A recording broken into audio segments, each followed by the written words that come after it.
دین اسلام انسانوں کے لیے نہ صرف ایک روحانی رہنمائی فراہم کرتا ہے بلکہ اس کے سماجی اصول بھی معاشرتی انصاف، برابری اور امن کی بنیاد پر استوار ہیں۔ ان اصولوں کا مقصد انسانوں کے درمیان تعلقات کو بہتر بنانا اور معاشرتی مسائل کا حل پیش کرنا ہے۔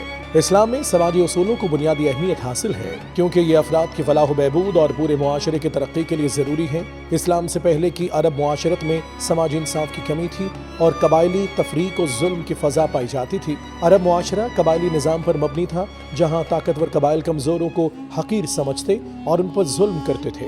عرب میں غلامی کا نظام عروج پر تھا اور غلاموں کی زندگی بے وقت سمجھی جاتی تھی۔ اسلام نے ان تمام مسائل کا حل پیش کیا اور ایک ایسا معاشرتی نظام تشکیل دیا جس میں تمام انسانوں کو برابری کی نظر سے دیکھا جاتا ہے۔ قرآن اور احادیث میں بہت سی جگہوں پر سماجی اصولوں کی وضاحت کی گئی ہے جو انسانوں کے درمیان تعلقات کو بہتر بنانے اور معاشرتی انصاف قائم کرنے کی کوشش کرتی ہے۔ اسلام میں تمام انسانوں کو برابری پر زور دیا گیا۔ قرآن میں ارشاد باری تعالیٰ ہے، یقیناً تم میں سب سے عزت دار اللہ کے نزدیک وہ ہے جو تم میں سب سے زیادہ تقوی والا ہو۔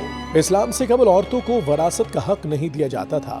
ان کی زندگی کو محض خاندان کے تابع سمجھا جاتا تھا اور انہیں بہت سے حقوق سے محروم رکھا جاتا تھا۔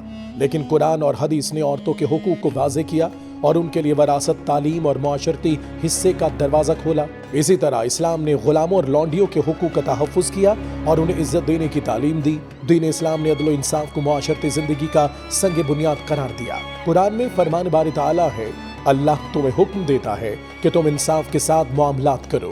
اس سے واضح ہوتا ہے کہ ہر فرد کو اس کے حق کے مطابق انصاف ملنا چاہیے، چاہے وہ غریب ہو یا امیر، مسلمان ہو یا غیر مسلم۔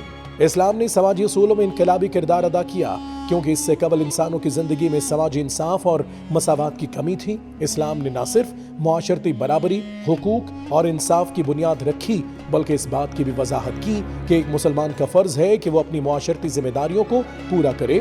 اسلام کی تعلیمات نے انسانی معاشرت کو ایک نئی روح دی اور اس کا مقصد انسانوں کی فلاح و بہبود اور امن و سکون کو فروغ دینا تھا۔